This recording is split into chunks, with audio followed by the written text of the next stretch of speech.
Today's home tip, how to make a great impact without breaking the bank when you're listing your property, is all about like storage and decluttering again. So we talked about last week about getting garbage bin, getting things that you don't need. But what if there are things you do need, but you don't need them right now?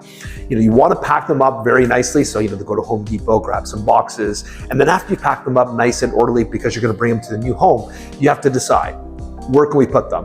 Because you can't have a cluttered home. If you have a cluttered home, people are going to think you don't have enough storage, etc. So there's, basically 3 possible places I would suggest you do. 1, get a storage locker. If you can't find any place in your home, if you only need the storage locker for a few months, sometimes you can get a good deal, maybe a month free, and it might be worth it if you just get a small locker offsite in which you can store your stuff there and they're not going to get damaged. Number 2 is if you have a garage which you don't really use, maybe a double car garage, you can use and you can stack the boxes and things you don't need in there. Again, it should be neat and orderly. People don't want to just see a jam-packed garage. They want to see the size of it so they can walk into it.